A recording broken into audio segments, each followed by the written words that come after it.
최근에 뇌과학이나 뇌교육에 대해서 많은 관심을 갖고 있습니다. 그러다 보니 좌뇌, 우뇌라는 단어도 이제 쉽게 들을 수가 있습니다. 많은 사람들은 좌우뇌 분할뇌 이론에서 좌뇌나 우뇌만 사람은 쓴다고 생각하는 경우가 있습니다. 이것은 우리가 전혀 잘못된 이론입니다. 뇌는 어떤 거든 대부분 뇌량이라고 하는 좌뇌와 우뇌를 연결시켜주는 아주 고단위 사고력의 이 전깃줄을 통해서 좌뇌와 우뇌가 함께 교류하는 것이지 이 중에서 한쪽 뇌만 쓰는 것은 없습니다. 많은 사람들이 좌우뇌 이론에 대해서 잘 모르면 뇌는 어느 한쪽만 쓴다고 착각하는 경우가 있습니다. 다만 오른손잡이든 왼손잡이든 그 사람이 어느 쪽을 조금 선호하느냐에 따른 거지 한 손만 갖고 살아가는 사람은 없다는 거죠. 양손이 있으면서 불구하고요. 이렇게 뇌 역시도 이 뇌 안에 여러 영역과 선호도가 있는데 오늘은 그 분할뇌 이론에 대한 선호도에 대해서 이번 시간에는 알아보도록 하겠습니다.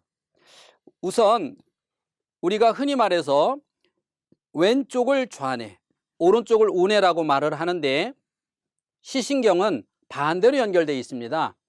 그래서 오른쪽 뇌를 다치면 왼쪽 신체를 못 쓴다든지 왼쪽 뇌를 다치게 되면 오른쪽 신체를 못 쓰도록 이게 서로 반대로 연결이 되어 있습니다. 물론 코는 정상적으로 연결되어 있고요. 나머지는 다 반대로 연결되어 있습니다. 자, 그 중에서 이렇게 좌뇌와 우뇌가 나눠져 있는데 역할을 보면 좌뇌 전두엽, 좌뇌 후두엽, 그 다음에 오른쪽 전두엽, 후두엽 이렇게 크게는 4가지, 조금 더 크게 나누면 사실은 2가지, 그 다음에 4가지, 8가지 이렇게 선호도를 나누어서 볼 수가 있습니다.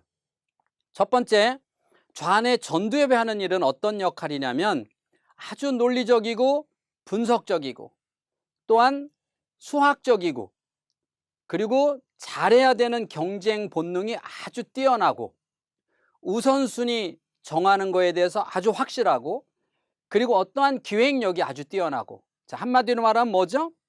학습 능력이 뛰어난 것 같죠? 네, 이렇게 이런 쪽의 뇌를 담당하는 곳이 바로 전두엽인데 그 중에서도 좌측 전두엽이라고 말할 수 있습니다. 좌측 후두엽은 그럼 어떤 일을 하냐면 좌측 후두엽은 순차적, 절차적, 책임감, 믿음성, 일괄성, 세밀함 이렇게 써놨는데 사실 이러한 것들을 우리가 한마디로 말하면 뭡니까? 어떤 일을 맡겨놓으면 확실한 사람. 흔히 말해서 왜 우리가 일을 시켰을 때 잘 안 하고 딴짓하는 사람을 뺀질거린다 그러잖아요. 그렇지 않은 사람들 말하는 겁니다. 그러면 좌측 전두엽 선호도가 약한 사람은 공부하고 별로 안 친하겠죠. 기획하고 하는 것들을 머리 아파하겠죠. 못한다는 게 아니라 선호도가 약해지기 때문에 그쪽의 에너지가 약해진다는 겁니다. 또 하나 좌측 후두엽이 약해지면 이 사람은 책임감과 믿음성이 있어야 되는데 그쪽 뇌가 좀 약하면 그쪽의 믿음, 책임감이 약하기 때문에 약간 우리가 흔히 말하는 뺀질뺀질한다 이렇게 말을 하는 겁니다. 또 오른쪽 뇌도 보면 우측도 또 역시 나눠져 있습니다. 우측도 나눠져 있는데 우측 전두엽을 이마 쪽을 말하는 겁니다. 오른쪽 이마 쪽에 어떤 거냐면 창조라고 그래요. 창조의 뇌. 그래서 창의성의 뇌. 또 하나는 시각, 공간, 지각 능력의 뇌. 그 다음에 호기심, 예술성. 이런 쪽의 뇌가 바로 오른쪽 전두엽입니다. 그러니까 우리가 흔히 말하는 아주 뛰어난 예술 감각이 뛰어난 사람들은 주로 우뇌다 이런 얘기 많이 들어보셨죠? 그 사람들은 우뇌 중에서도 전두엽 쪽이 발달됐다 이렇게 보시면 될 것입니다. 또 하나 우뇌 후두엽을 보면 과연 어떤 것인가라고 하는 겁니다. 우뇌 후두엽은 정서적, 그 다음에 인간적이죠. 또 하나 보살피고 교감하고 또 배려 양보, 그 다음에 서열에 약하고 서열 정하는 거 약하고요. 그래서 이걸 우리가 흔히 종교의 뇌라고도 말을 합니다. 종교의 뇌죠. 베풀고 나누고 늘 손해보고 이러한 뇌가 바로 오른쪽 후두엽이라고 볼 수 있습니다.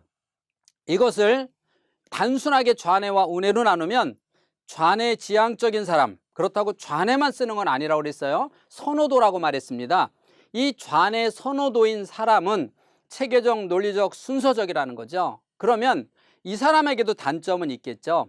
고지식하고 융통성이 없고 창의성이 부족한 것이 바로 좌뇌 선호도인 사람의 단점이라고 볼 수가 있겠습니다. 반대로 우뇌 선호도인 사람의 장점을 보면 일단 잘 베풀죠. 창의성이 뛰어나죠. 예술적 감각이 뛰어나고, 그래서 우뇌는 한마디로 말하면 창조와 인간관계 뇌입니다. 자, 이런 사람의 단점은 뭘까요? 엉뚱하죠. 어떤 책임감이 좀 결여될 수 있죠. 일을 할 때 체계적 순서적으로 하지 못하고 자기가 원하는 거를 원하는 쪽만 이렇게 할 수 있는 이런 뇌를 가지고 있다고 볼 수 있습니다. 그러면 이런 뇌 중에서 그럼 남자와 여자는 그럼 어떤 뇌를 가지고 있을까요? 라고 했을 때 남자와 여자가 가장 먼저 다른 뇌는 뭐가 다르냐면 선호도가 다른데, 좌뇌와 우뇌는 뇌량이라고 하는 걸로 연결되어 있다고 말씀드렸죠. 이 뇌량의 두께가 여자분이 남자분보다 더 두껍다는 사실이죠. 다시 말하면 좌뇌와 우뇌를 신속하게 교류할 수 있는 힘이 남자보다 여자가 더 강하다, 이렇게 보면 됩니다. 그러면 다시 말하면 여자들은 좌뇌와 우뇌를 잘 더 교류하고 쓴다는 거죠. 그래서 복잡하고 다양한 쪽을 잘합니다. 예를 들면 부부가 앉아서 함께 저녁을 먹으면서 TV를 보는데 TV에 어떤 큰 이슈가 된 사고가 있으면 남자들은 대부분 한 가지밖에 못하기 때문에 밥을 먹든 TV를 보든, 그래서 TV 보면서 손은 멈추죠. 그럼 여자들은 먹으면서 보라고 합니다. 여자들이 두 가지를 동시에 할 수 있는 뇌를 가지고 있습니다. 그래서 남자들의 뇌는 시각적으로 또 발달되어 있습니다. 그래서 남자들은 눈에 아주 이 눈의 이 시각적인 발달돼서 주로 남자들은 눈으로 보는 걸 가지고 많이 판단을 하기 때문에 단순합니다. 눈으로 보이지 않는 이면은 잘 볼 수가 없어요. 그래서 단순하다, 그렇게 얘기하는 겁니다. 그래서 남자들은 눈으로 보기 아름다우면 그 내면에 어떤 거 있는지 모릅니다. 그래서 남자들의 뇌는 시각이 발달되어 있고 뇌량이 약해서 단순합니다. 세 번째, 남자들의 뇌의 단점은 뭐냐면 언어적 기능이 약하다는 겁니다. 여러분, 남자와 여자의 언어는 하루 평균 쓰는 걸 봤을 때도 남자는 여자의 반 정도밖에 쓰지 못한다고 그럽니다. 그래서 여자들은 말을 하면서 스트레스를 풀고 남자는 말하고 들으면서 오히려 스트레스를 받는다고 그러죠. 기가 다 빠진다고. 이렇게 남자와 여자의 뇌는 다릅니다. 특히 남자들은 공간 지각 능력이 여성들보다는 훨씬 뛰어나죠. 그래서 여성들보다 뛰어나니까 길찾기라든지 이런 쪽, 그 다음에 손으로 하는 조작 능력이 여성들보다는 더 뛰어나다, 이렇게 보시면 됩니다. 그러면 자, 여성의 뇌는 일단 감각적이죠.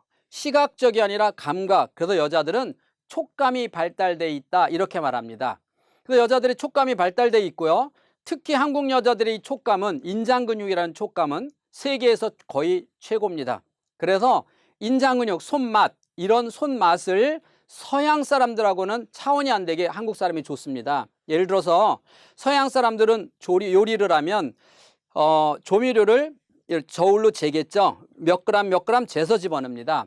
한국 사람들은 대충 손으로 집어넣고 대충 그 손으로 다 집어넣는 손맛, 이러한 것들을 집어넣는데 저울로 재서 넣는 것보다 훨씬 맛이 있습니다. 자, 이런 것들을 뭐라고 얘기하냐면 손맛, 그렇죠? 그래서 우리나라 사람의 인장근육, 그래서 손바닥으로 하는 뭐 기능 올림픽 혹은 뭐 골프라든지 이런 쪽이 여자들의 훨씬 더 위대하다, 이렇게 볼 수 있습니다. 또 하나는 여자는 언어가 강하기 때문에 남자들은 말을 안 해도 여자들이 알겠지라고 생각하고, 여자분들은 자세하게 언어로 모든 것을 풀어서 이야기를 해야만 알아듣죠. 그래서 남자와 여자는 뇌 구조 자체가 서로 통하지가 않습니다. 공간 지각 능력 역시 여자들은 약해서 공간 지각 능력 쪽은 훨씬 남자들이 뛰어나다는 겁니다. 이렇게 남자와 여자는 뇌 선호도가 다릅니다. 이렇게 사람은 남자 여자가 다르지만 사실은 뇌를 보면 우리 모든 지구의 인간의 뇌가 얼굴이 한 명도 같은 사람이 없듯이 뇌는 모두 다릅니다. 그래서 뇌 안에는 약 6조 개 정도, 지구의 인간보다도 더 많은 시냅스라는 것이 있습니다. 그래서 우리 인간 하나하나 얼굴이 다르듯이 뇌는 다 다른데 특히 크게 남자와 여자는 이렇게 선호도가 다르다는 것을 말하는 겁니다. 그래서 남자와 여자는 함께 했을 때 둘이 하나의 부족한 것을 함께 채워서 완벽한 하나의 환상을 이룬다, 이렇게 말하는 것입니다.